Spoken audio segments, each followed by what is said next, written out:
Uh, it's amazing. It's 7 o'clock and it's light out. It feels so good, doesn't it? Like, even though the weather keeps tricking us and getting cold and wintry and all that, at least there's a hint that we know that what we can expect is out there and it's coming.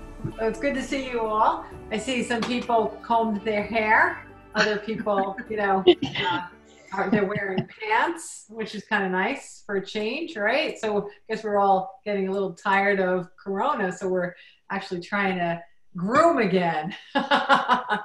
Thank you for that. All right, I just need to shut down some windows over here so I can see you guys all better. And there we go.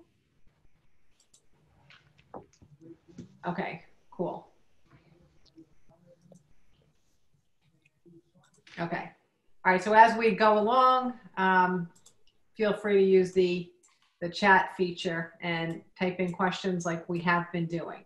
That's helpful. I'm doing really well with reading it as we go along. Thank you for everyone who submitted answers to the homework assignment. I did send them out today, and I've gotten some new ones since I sent them out. So I'll send out another batch, even though tonight is technically the conclusion. I'll send out another batch of anyone that's sending more homeworks about what I value and what I can do personally or globally or for others post-corona to create the world in which I want to live.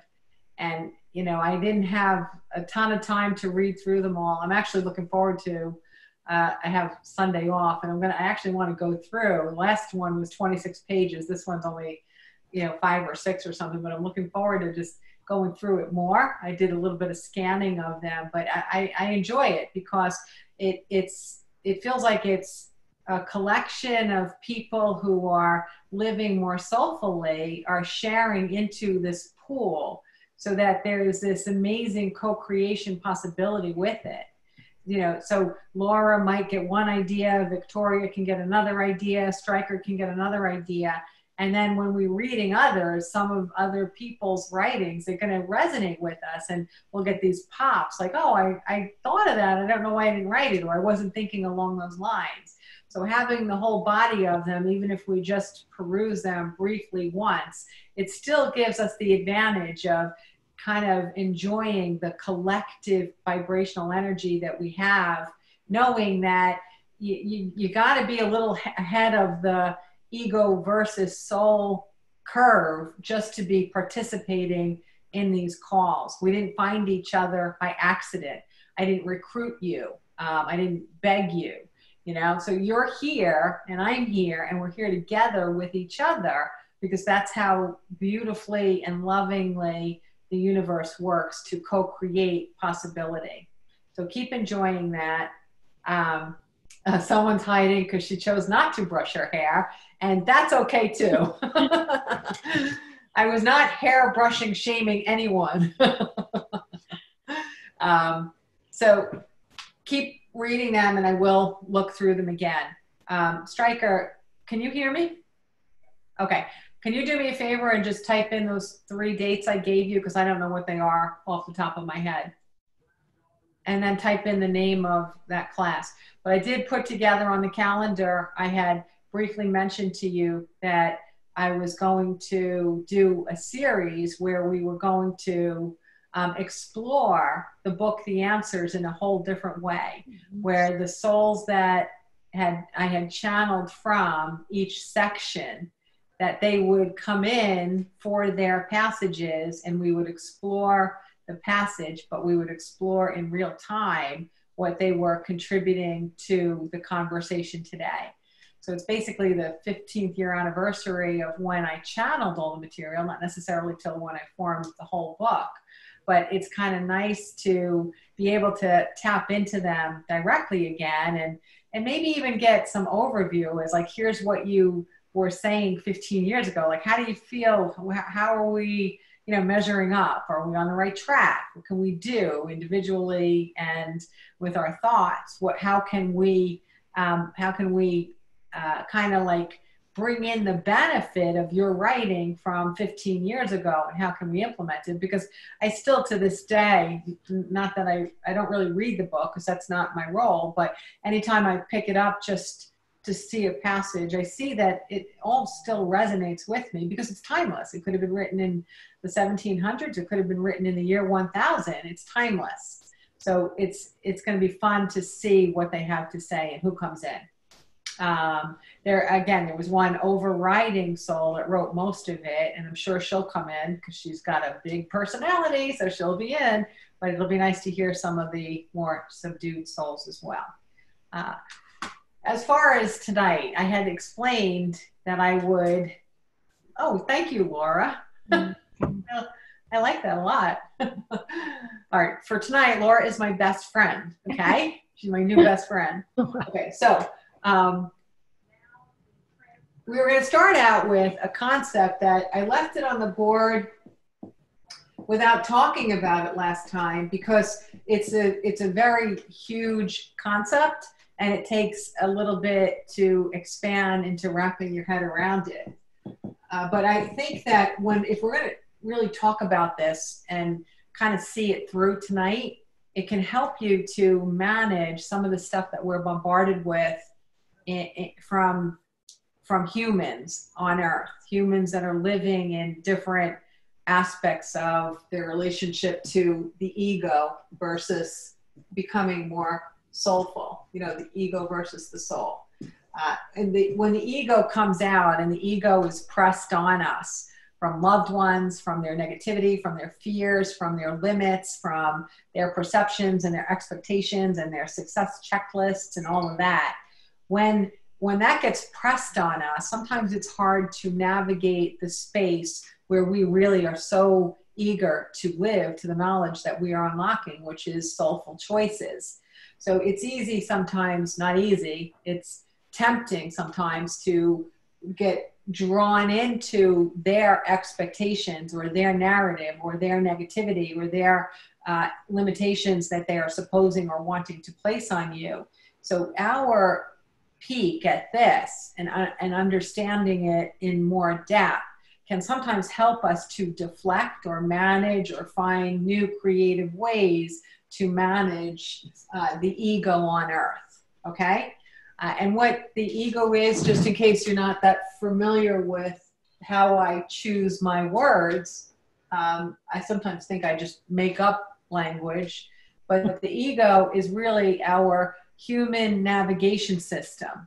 It's necessary because otherwise we wouldn't be able to get from one place to another, or we wouldn't have a relationship with time. So you wouldn't all be here if we didn't have an ego. You'd be scattered around. Someone would be signing on at 3 o'clock in the morning and expecting me to be here.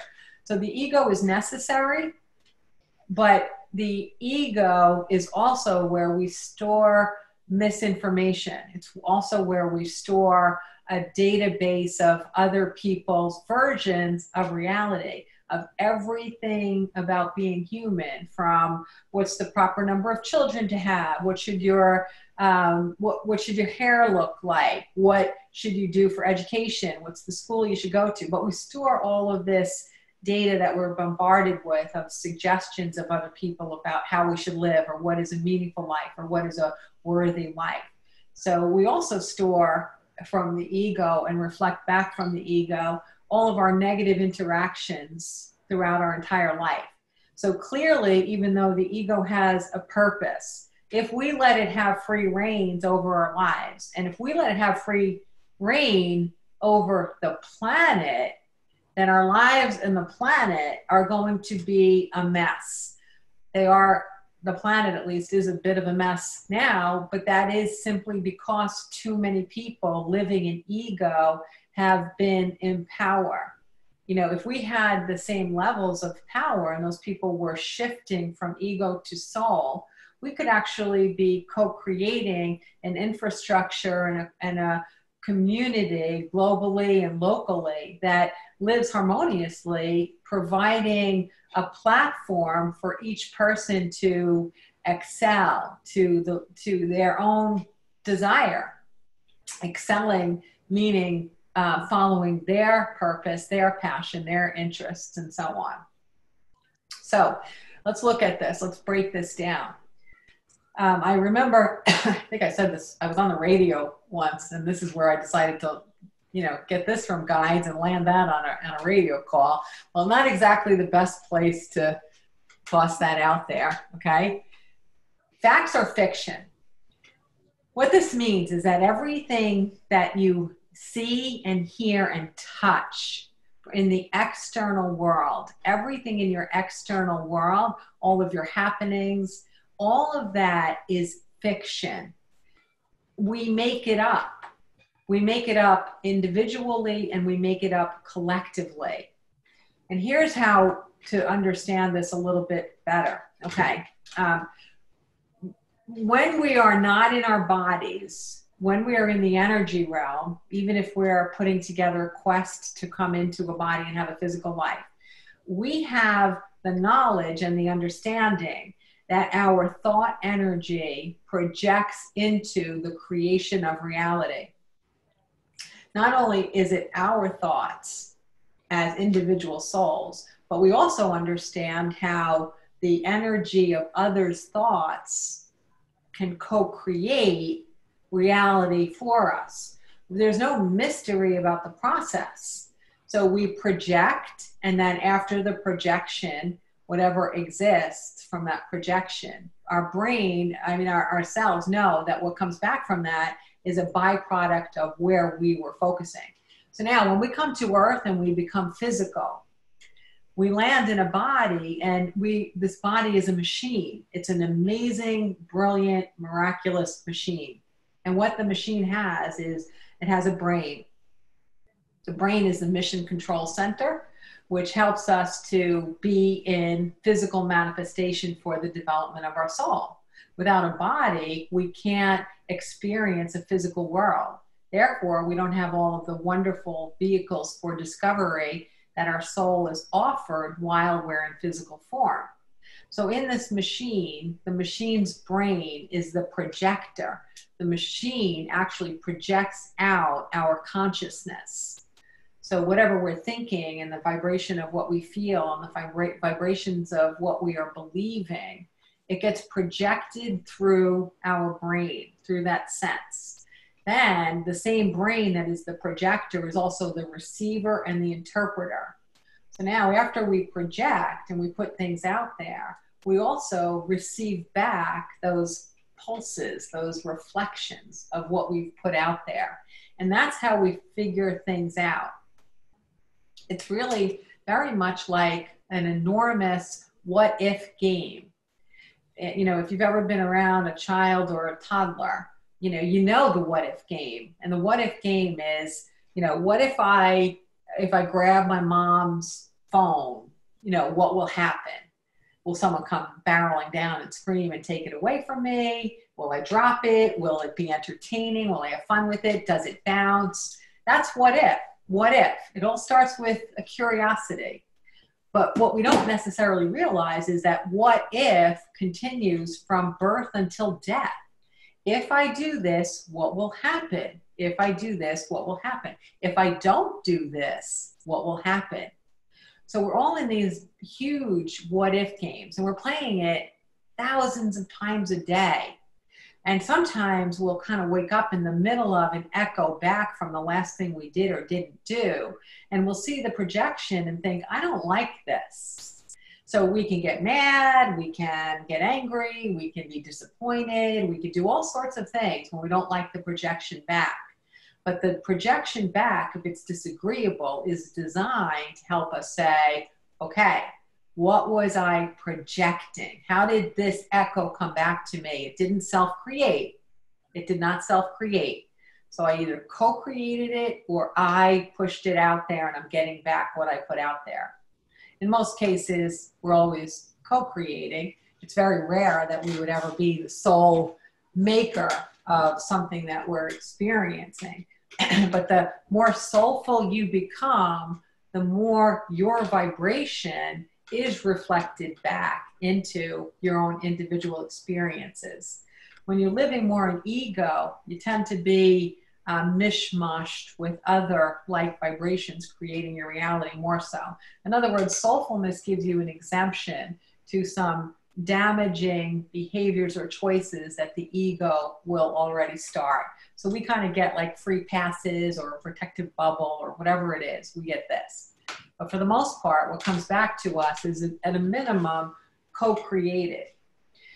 So if we're here for the development of our souls and we're projecting and receiving back the projections for the growth of our soul to expand and to make discoveries by what happens, that means that we're making up stuff. We're making up what we then record as facts. Whether we're, I've been talking again all day today. I gotta lower my voice and stop projecting. I remember I'm supposed to higher my octave. That's what I'm supposed to do. I'm supposed to higher my octave. Okay. So I'm going to higher my octave. All right.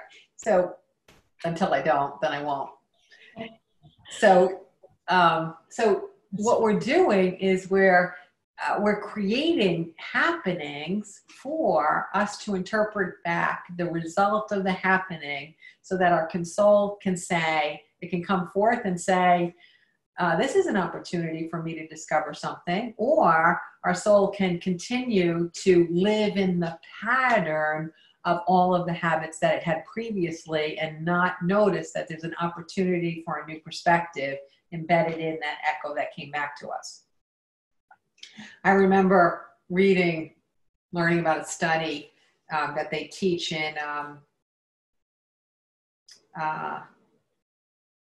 what do you call it when you not forensics, but when you're learning about becoming a police officer or something like that.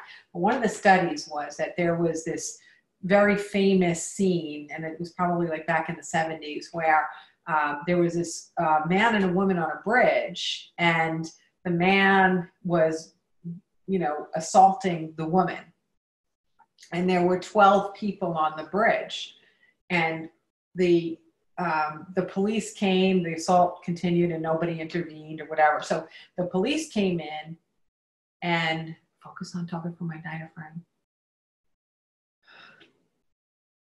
Okay, I'm going to try that too. Thank you. I'm living from laryngitis moment to laryngitis moment these days. Okay, so when the police came and the detectives interviewed all the people, there were 12 people on the bridge other than the victim and the perpetrator. They went around and interviewed everyone, and they got 12 different accounts of what happened.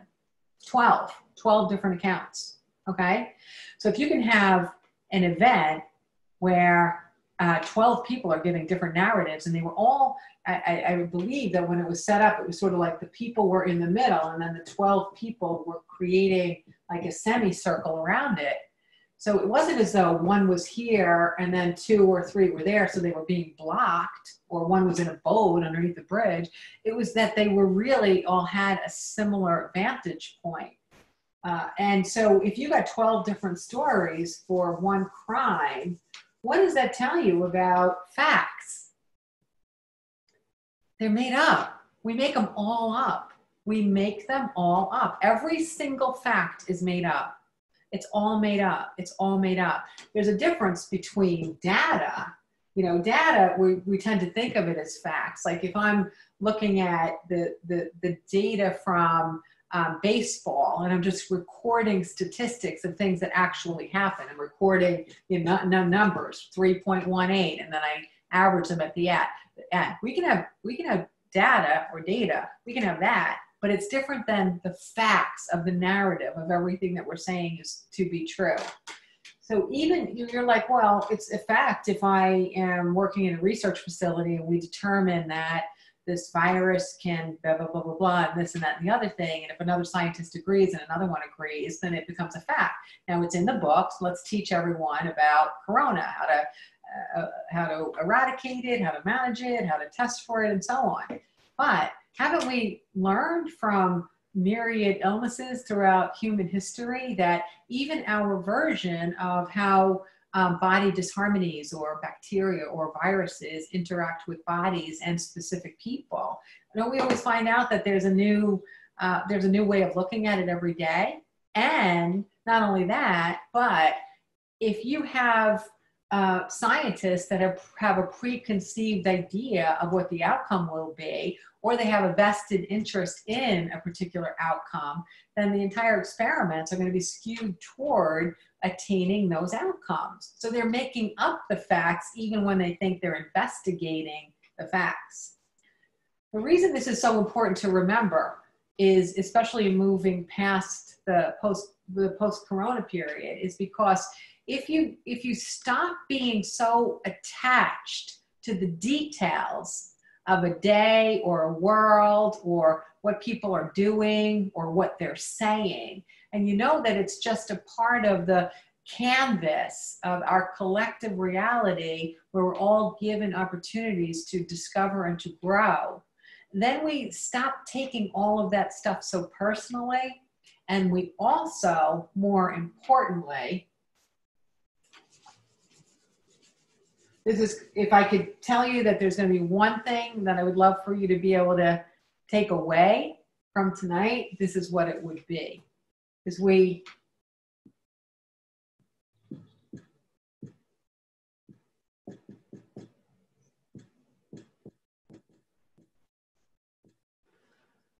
stop fighting. We just stop fighting. There's really nothing to fight because there's nothing that's real. There's nothing to fight because there's nothing that real. There's nothing real. There's only the journey of the soul. There's only the journey of the soul.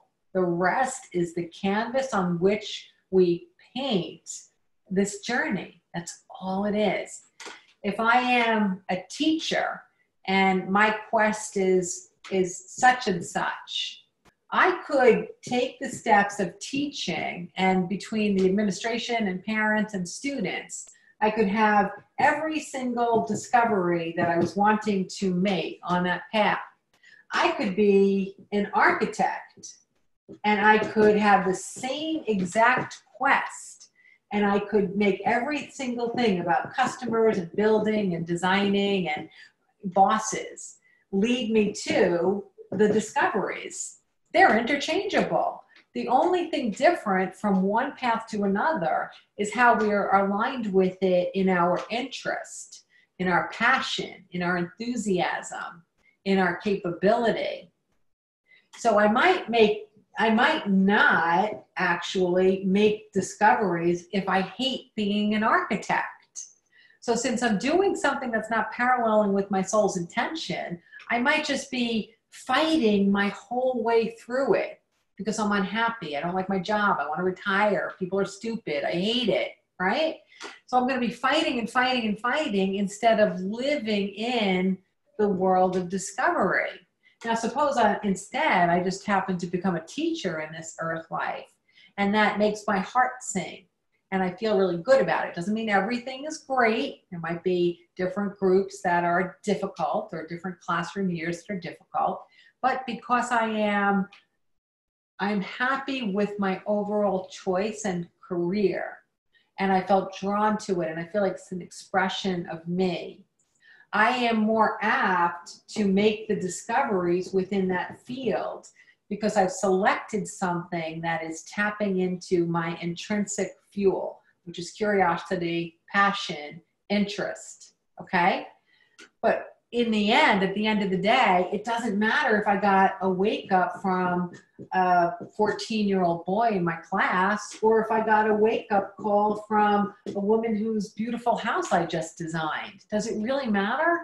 Facts are fiction. And I'm even oversimplifying it by saying a boy or a woman because you're going to be blending in with their projection. So that murkies it a little bit. But if we're just talking about facts, if I'm talking about a textbook versus a drafting board, what difference does it make? As long as I get the same opportunity for discovery. That happens to be the canvas that I'm painting my path or my journey on for the awakening of my soul. When you really start to realize that it's all fiction, it doesn't mean that it's not meaningful. It is incredibly, intensely meaningful. It's very meaningful. So don't think that that means it's not meaningful.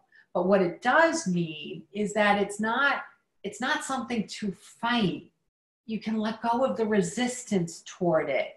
You can go with the flow of it. And the more you go with the flow of it, the more it becomes malleable so you can bend it in the direction that you would like it to be. When you fight it, because you don't even realize that facts are fiction, when you live in a state of fighting, what you're actually doing is you are cementing yourself to the negative energy of what it is that you are perceiving around you. A fight makes you inflexible. It makes you stuck, and it makes you stay there until you triumph. So you can't move. If you have to stay somewhere until you triumph, you cannot move. So when I say stop fighting, the world is going to evolve with you signed up for it or not. It's just going to happen. It's unstoppable. It is unstoppable. As a matter of fact, it's in a period of acceleration, so it's more unstoppable than ever. It's going to happen with you or not. So by you remembering that facts are fiction, and you therefore not getting so caught up in the details that you find disheartening or disconcerting or aggravating or stressful, if you take a step back and you don't get all involved in that, so you stop fighting, you wind up being able to free flow. And then what you think, feel, believe, and the actions that you take based on what you think, feel, and believe, they become freer to make them go to happier and happier places because you're free flowing now. So if you are now thinking, feeling, and believing things that feel wonderful for you, and you stop fighting what you think the facts are around you, all of this opens up to you. The easiest way to illustrate this is when we think in terms of, trying to think of that campaign, like stop war instead of allow peace, or fighting drugs, like fighting drugs. If we're fighting drugs, we're adding more stuckness into it because there's resistance and we're fighting. But if we're allowing a drug-free existence, or we're allowing for people to become whole and self-loving and passionate and interested and excited in their own journeys, then we're moving them away from something that's going on, the fiction of what's going on, and we're drawing them to something that's potentially more rewarding for them by drawing them away. The world is very much like a 2-year-old. If a 2-year-old has a temper tantrum, if you give that a lot of focus, it's going to become bigger, it's going to become more volatile, it's going to become more stubborn, and the period of temper tantruming is going to last longer. But if you act as if it's insignificant or it's not even happening, a 2-year-old whose job is to have a temper tantrum, the phase of it and the intensity of it will lessen very, very quickly because you're not fighting, you're not adding resistance into it. You're not adding this reason for them to become stubborn, to fight back, that you won't let them have their tantrum. The whole world is just like a 2-year-old. If they snap at you and you snap back, they're going to win. They're going to extend it. They're going to continue the fight. But if you don't pay attention to it, or you can look at it and observe it, and maybe at some point in your life even find it mildly entertaining, then you get to continue your journey of soulful discovery, staying in the positive, free-flowing energy of where you want to be as a soul. and you get unstuck. So in this period, I know that we're not necessarily going to be doing a homework assignment because tonight's the conclusion of these 3. But a really good exercise for you to do personally is to peruse your life. And there's no better time for you to do that than right now, while you have a kind of a lot more reprioritization going on, maybe more aha moments, maybe starting to think about, do I really want to get back into the whole way of my life pre-corona? How much of this do I want to rejoin? How much of this do I not want to rejoin? If you start to look at that and say, in this day-to-day life of mine, post-corona and corona, what am I fighting? What am I fighting? What am I fighting? Am I fighting the government? Am I fighting conspiracy theorists? Am I fighting disease? Am I fighting for the right to wellness care? As long as you're fighting, you are adding resistance to something that you are trying to move away from or trying to get others to move away from. You're adding more energy into it. So for you to go through your life and say, what am I fighting? I'm fighting that I do more of the household chores. Makes me feel like I'm not valued and appreciated. I'm fighting that my kids are allowed when they know I'm on a work conference. I'm fighting that the government didn't come up with tests fast enough.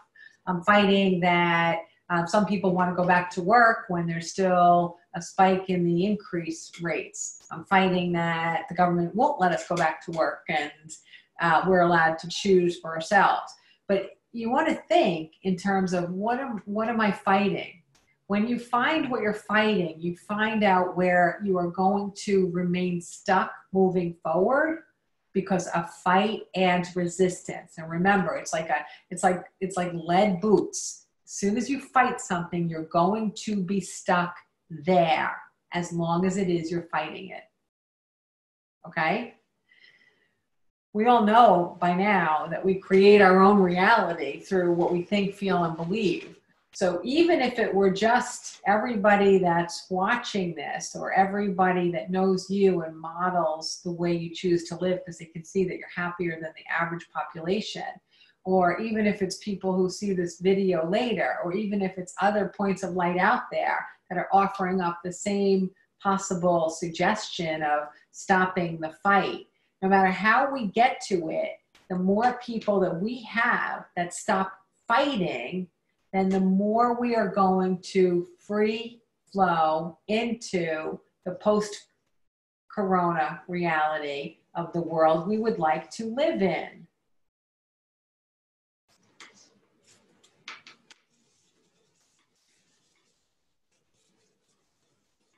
Of course, if you do send your list of what you're fighting, fine, because even if you send it to me and tonight's over, I'd still compile it and send it out to you guys anyway. But it's a worthy thing to look at, because oftentimes the things that we're fighting the most are going to be the things that make it the most difficult for us to move forward, creating the life we want and creating the world that we want after this shift period is over.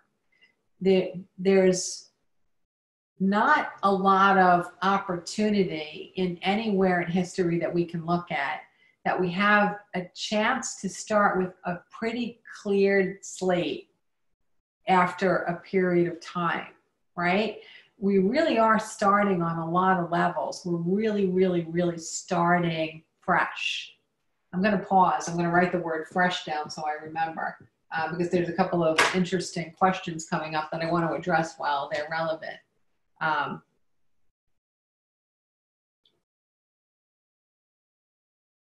What about people who are told to fight cancer? Okay. I've worked with lots and lots and lots of people with cancer over the years, and it is kind of interesting that there's this difference in an energy of fighting, succumbing, or letting go. There's like 3 different energies. One is like giving up and not fighting, but not igniting this amazing new relationship with how we create reality. Fighting tends to, again, have it be stuck. You know, those are the people that I see oftentimes like fretting before they go for a test on their 10-year anniversary, but they fret for 3 months before the appointment of the 10-year anniversary of the test to make sure that they're cancer-free.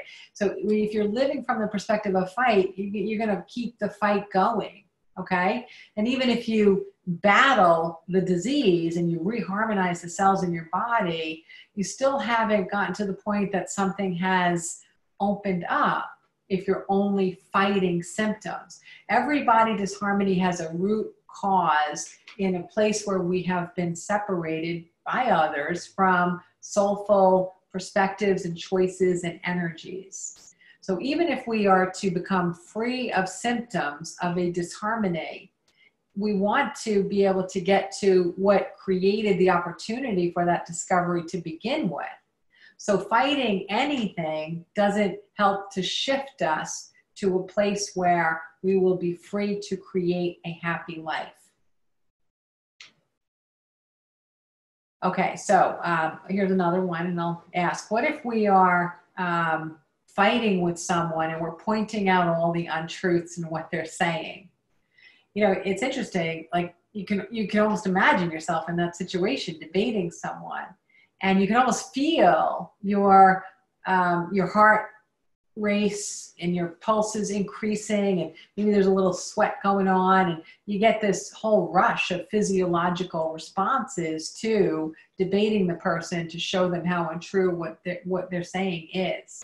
Okay, so what I suggest is that you walk away from fights. You know, you can say things that are a little bit kind, where I understand your perspective, but that's not my view.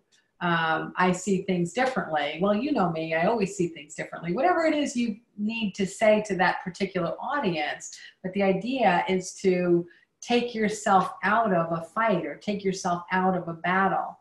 I didn't get to read the whole question here, but I do see something about like the fighting atmosphere in courts. Okay. Courts are every big institution on earth, it generally started with a positive intention. Okay, so even the court system started with a positive intention. The challenge is that when too much ego is involved in any institution or any organization, it gets bent away from the seed of positive possibility, and it gets bent into places of ego and greed and power struggles and rules and facts and have-tos. So for the most part, and there are going to be exceptions, the court system is not going to be a harmonious system, right? It's not going to be a place where you want to keep finding yourself over and over again, either litigating or fighting or defending.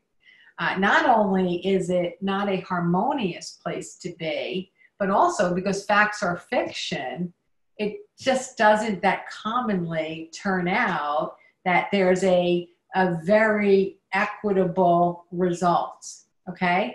There's too many biases, there's too many previously conceived ideas about people or what they look like or what they're saying or how they act or how they dress or how anything, or even people's relationship with that particular fight or struggle. So my feeling is, and this happens quite often, where a client will say, here's what happened, should I sue? Or here's what happened, do I do this? Or here's what happened, what about this? And in the vast majority of cases, what we work on instead is, I totally forgot all the things I was supposed to be focusing on, didn't I? What we're working on instead of the lawsuit or the potential lawsuit is we work instead on what was the benefit of this disharmony coming to you? What were you thinking, feeling, and believing that became magnetic for the creation of this? How did the universe wonderfully co-create this chance for you to have a discovery that could potentially bring you benefit for the rest of your life? for you and also some others. So as long as the client I'm working with has a soulful, basic understanding about how we create reality, then we can use this as a transformational moment. It's interesting because through all the years I've been doing this, I realized that when a person's perception of the stakes is higher than another client whose perception of the stakes is lower, the one who has the perception of the stakes being higher is more apt to fight, okay? Because they're looking for justice or fairness or a favorable outcome for them, because they've been in a fight, not just in this circumstance that's showing itself in a legal battle, but they've been fighting all their lives for fairness, to be heard, to be recognized, to be valued, or to be appreciated, okay? But what's funny is, what are the stakes? For somebody, one person, it might be $100, another person that might be $1 million. So the stakes are very personal. Some people can walk away from $1 million fight, and some people can't walk away from $100 fight.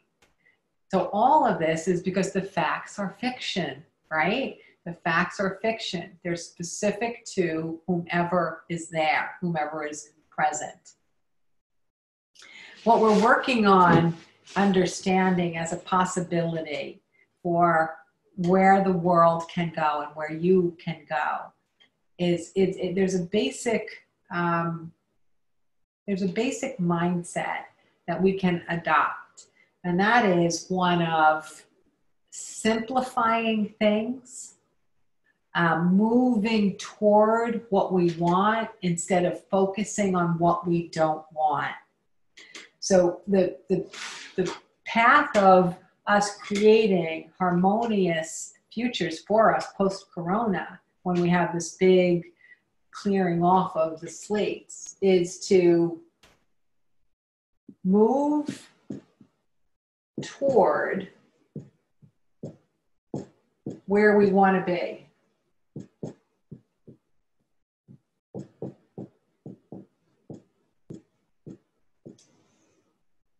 That's what helps us to stop fighting. That's what helps us to stop fighting. And the other thing is, as often as possible, and I thank the client I spoke with right before I got on Zoom tonight, because I think her guides and my guides co-created us talking about this tonight. But it's to simplify. We invented a washing machine, and doing our laundry is easier. We invented a car, and getting around from place to place is easier. We created the internet, and so instantaneous worldwide communication is simplified. We have cell phones so that we can be, easily navigating ourselves from one place to another and being in touch with others and doing all sorts of other fun things. But in actuality, all of these tools that are designed to simplify life, have any of them really, really helped to simplify anything? Do we have more leisure time? Do we have less stress? Are we having more fun? So the whole idea is that by simplifying, we want to try to shed superfluous stuff, number one, but also shed superfluous focuses and activities. We've been able to have a period where we are a little more judicious about what we're doing with our time right now. So keep that energy moving forward when you re-enter into what life perhaps had been before this period. I'm going to stop for a second. And how do we help change injustices such as murders motivated by racism? One thing that I'll just finish this topic about fighting. I'm telling you, we could easily do a whole series over the entire summer and barely scratch the surface of it. So I'm trying to get as much information out to you as I possibly can in the amount of time that we have together right now. But I will explain something quickly to you to help answer probably a lot of your overarching questions. And what that is that there's going to be, in this new era, the new era of 2020 on, the entering into the energy of clear vision, there's going to be basically, let's see it as like a spectrum of where people are living. And there's going to be 10% that behave one way, another 10 another, and so on and so on. And if you see this being soulful, and this being very much like a human being who's a very encumbered, living in ego, we are going to be witness to people who are not on this call. We're on this call, right? So we're going to be coexisting with these people. And those people will be, tearing each other apart, destroying things, destructing things, controlling others, stealing, murdering. They'll be doing all that, panicking, living in fear, locking themselves in their homes post-corona because they're so afraid of dying by hugging somebody. We're going to be coexisting with these people. But we are representing here. We're representing the vibration of love. We're representing more fearlessness. Because 2020 is this pivotal moment in history, I'll try to explain it in a second, but this is a pivotal moment in history. 2020 is a pivotal moment in history. And this pivot is giving us more power when we live soulfully to affect change and influence positive choices and behaviors around the globe through less effort than ever in history. Okay? A quick example. A year ago, I started talking about styrofoam when everybody else was not. Okay? Now, every Dunkin' Donuts, including the stubborn holdout ones, they were one of the last companies that was still using styrofoam. They're using cardboard cups. So it's just one example. Like, why did that happen so fast? Because in the period of accelerated enlightenment, when a positive possibility is put into the waters of humanity, it moves out more quickly through the vibrational energy of 2020 than ever before in the history of the world.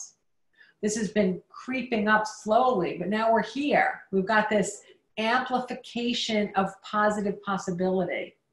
We also have the amplification of negative possibility so that the two extremes can help us choose camps and have more people choose to be soulful or peaceful or happy or living in the way that we are doing our best to model to them. But it's an amplification period. But if you're living in ego, wrapped in all of that behavior that's not honoring ourselves, each other, the planet, the animal kingdom, and the plant kingdom, if you're living way down here where you're not living in honor, it's not better or worse, it's about living in honor. If you're living down here, then you're vibrating quite small, right?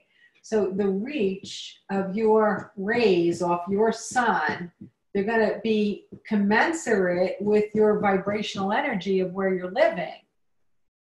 So if we are living up here, look how far those rays reach, right? So I'm not concerned about them. The way I take care of murders motivated by racism is I live here and I let my rays affect everything within its sunshine. You stay here. Don't go here. You will be living in resistance. You will be in the fight. Live here. Live here. Doesn't mean that we can't take action or build companies or start things that are going to really put actionable steps in to kind of help the process from where we are to where we want to be as a globe. I'm not trying to say that. But what I'm saying is if you do start a charity or you start a company designed to help us move into a state of honor and soulfulness, then do it by leading people and guiding people. Don't do it by fighting those that are already there. Don't fight them. Lead them. Give them another possibility. Okay? There are ways to do this that are harmonious. I mean, all we have to do is look at Martin Luther King or Gandhi or just letter writing campaigns, or even like I was talking about, I think in this series, about choosing to put your resources to what you value. Your money, your time, that was last time, right? Money, time, love, energy, and so on, and your focus, you put it towards soulful companies, soulful businesses. You put it toward, obviously I can't take a suggestion to save my life, right? Or to save my voice. But you take your vibrational energy and you put it to what you value. The more people who are living up here, and we're recruiting in massive numbers, higher numbers than ever before, the more people who are living up here, the more these will collectively make demand for the supply down here to shrink. So we keep focusing here. We keep focusing here on some things that are really, really stuck on the planet, totally, totally filled with injustice and stuff like that. There'll be people that fight it, or they do things that are explosive or things that are dramatic, but that's okay. It's part of moving from being revolutionary to where we're going, which is, you know the word. I can't spell right now. Yeah, you know what I mean. So evolutionary. Tried, didn't work. So we're moving from revolutionary to evolve. Oh, no wonder. It's love backwards. Oh, how funny is that? You know I know how to spell. Okay. So we're moving from fighting, which is revolting. It is revolting. So we're moving from fighting and revolting. Oh, thank you, Debbie. There's evolutionary. To moving forward for ourselves and others through the vibration of love. It's an evolutionary energy versus a revolutionary energy. But there will be revolutionary people within this period of change. And so a little bit of spark of that is okay to get things mixed up and, unstuck a little bit. But you don't join that unless you're doing it in ways that come from peace and love and positive possibility, okay? So, getting back to where we were here, so the whole idea is that you're going to simplify,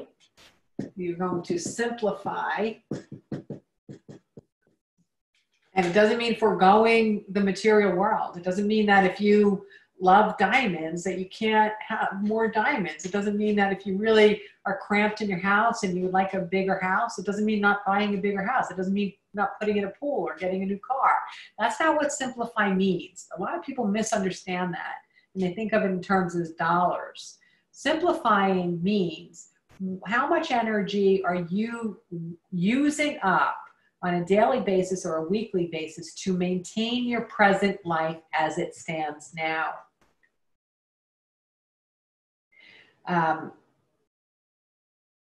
How complicated is it? Is it that you're striving really, really hard for the economics of paying high property taxes and high other kinds of taxes, or are you working really hard to pay for this, or you're working really hard to pay for the cell phone and the cable and the this and the that and that?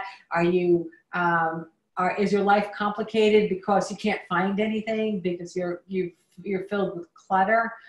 Does it take a lot where you have to do this really big, massive cleaning because you have so many shelves with knickknacks on it? Like, what does it take you to maintain the life that you have created right now? Is it as simple as you would like it to be, or can you simplify so you can put more of your loving energy toward the things that you actually enjoy? So two things: simplify and focus more on what you want. Focusing on what you want is not the same as focusing on what you don't want, okay?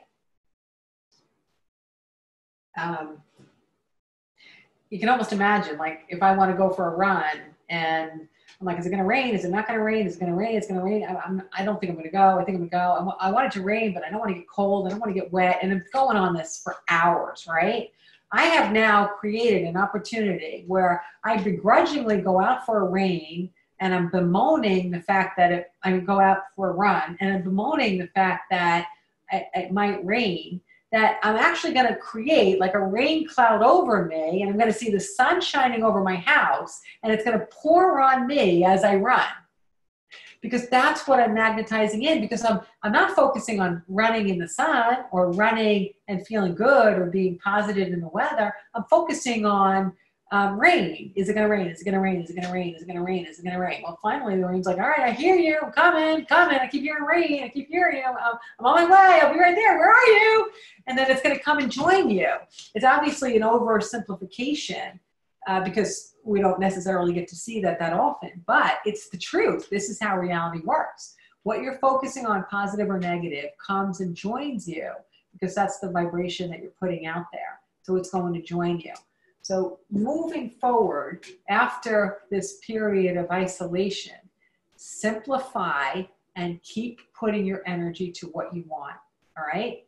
What we've talked about so much in the other two classes is to focus your time, your love, your money, your energy, your expertise, your focus on what you value. And so moving forward, if you simplify, you will have more energy, and energy, it can be expressed through money, through time, through conversation, through lots of ways. That's how we use our energy.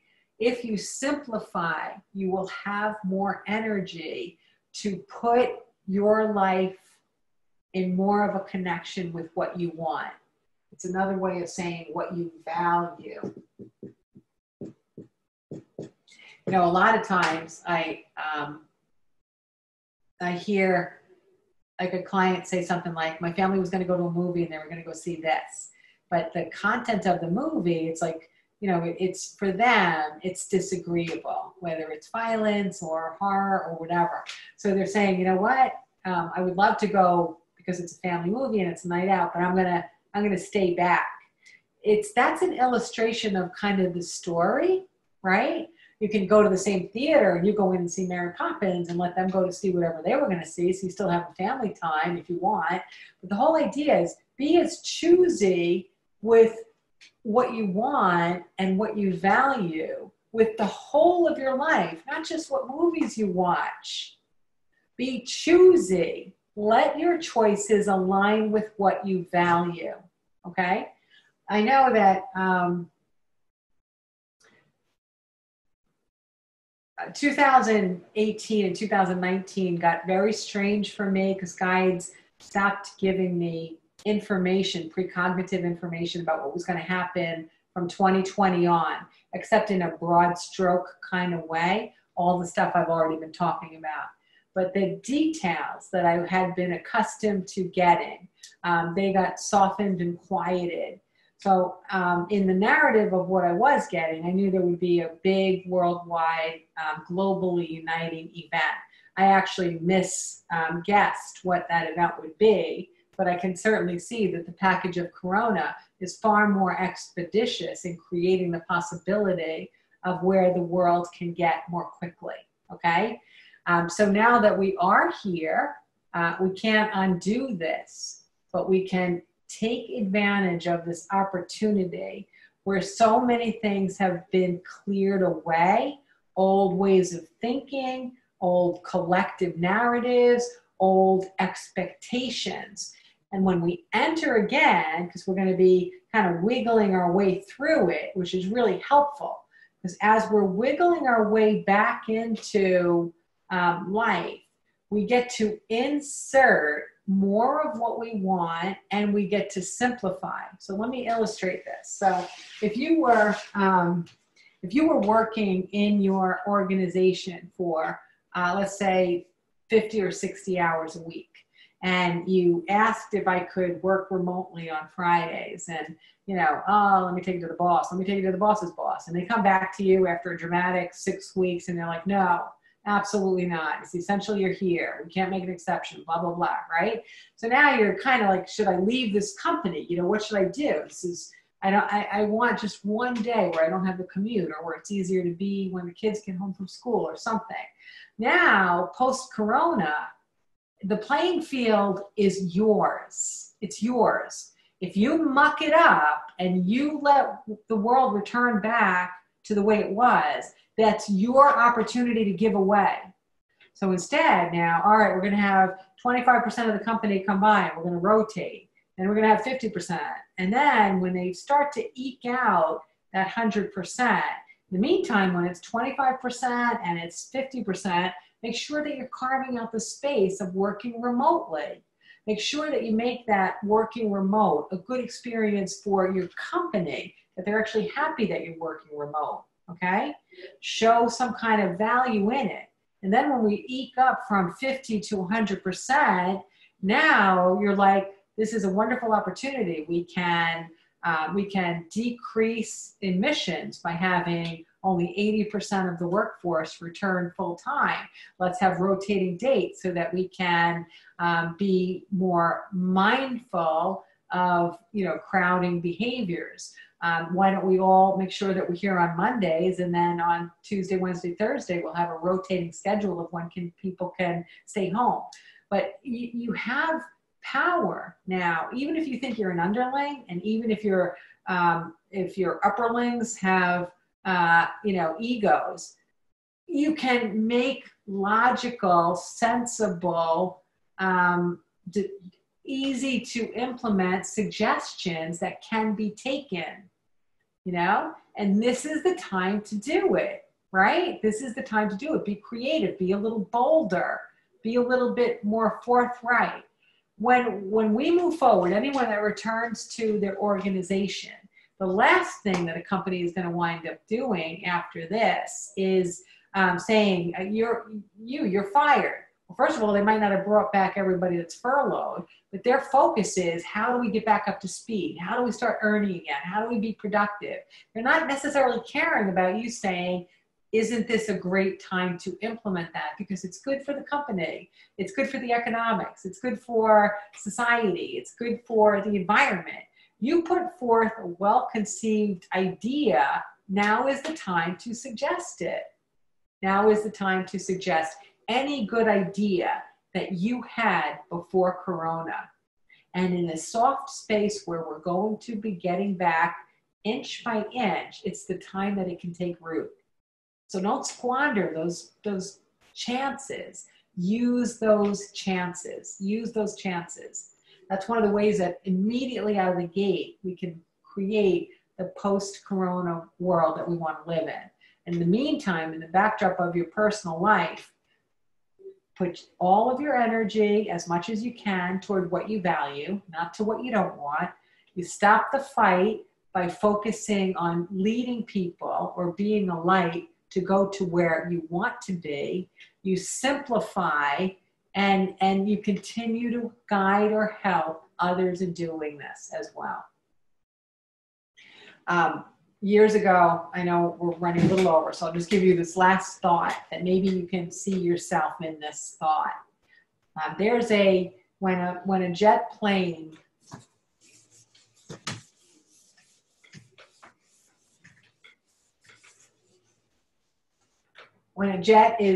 is flying, behind its wings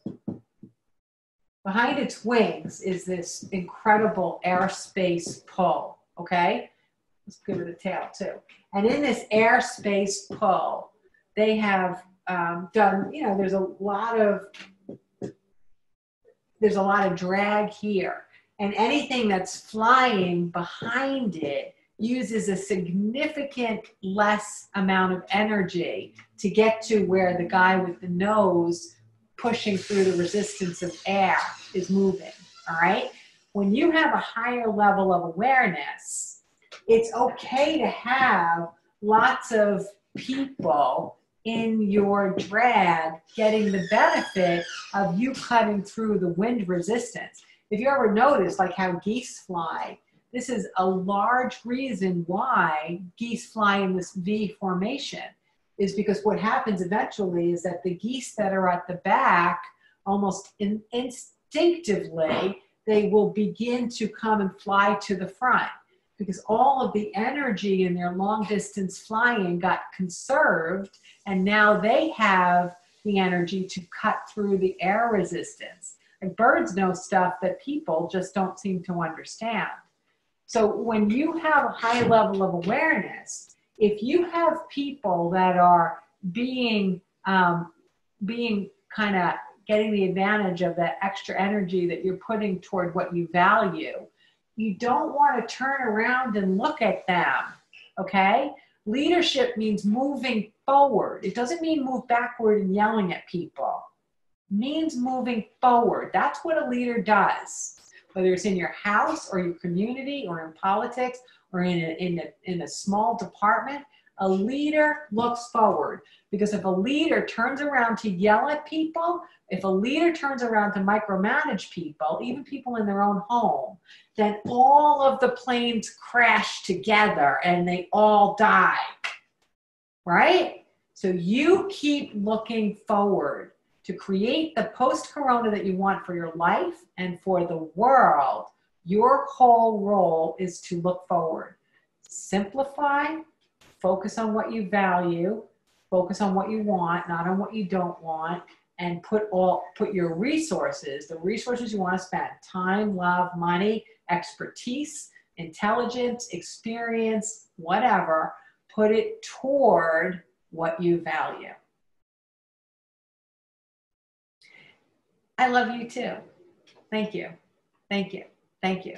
I don't know exactly what kind of class I'll do next, but I do know that I've done 3 in a row with 3 classes each, but I also recognize that the information of value that comes through me, it is endless. And I recognize that I am a conduit, so I want to continue to guide you. So I will be doing more of this. I just don't know how or when yet.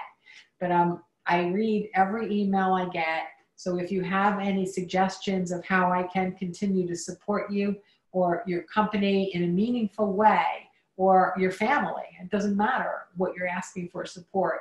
If there's any way that I can support you, please let me know, because I'm in uncharted territory here too. But what I do know is that I want you to become happier, more harmonious, and more abundant.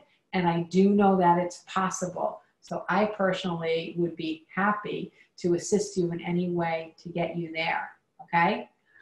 So for those of you who I see beginning on June 1st for the new Answers class, I really look forward to seeing you. This coming Monday, I don't know what the date is. Oh, I'm on April's calendar. So someone type in what are we in, May? May. I'm not even going to try to figure it out. Next Monday night, whatever date that is, May 7th? Oh, today's May 7th. Oh, the 11th. All right. So Monday the 11th is when I've combined the EPGs from the city and the EPG from Plainview.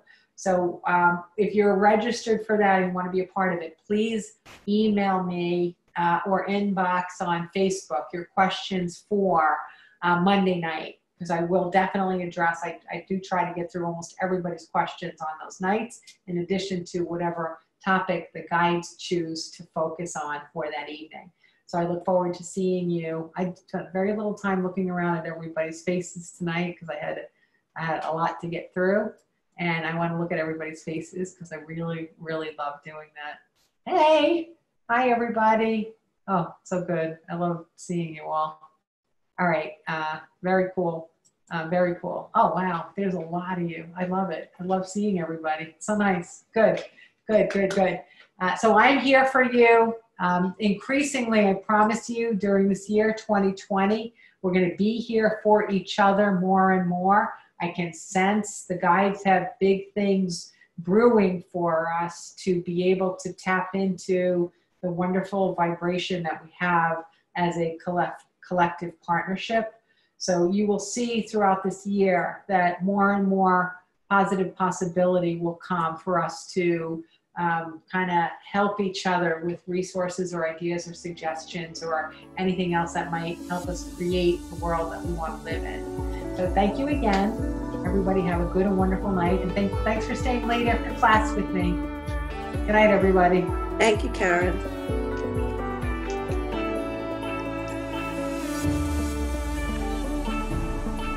Thank you, Karen. Love you. Thank you. Love you. Love Thank you. you. All. Love you everyone. Love you too. Thank you, Karen. Yeah. Thank you.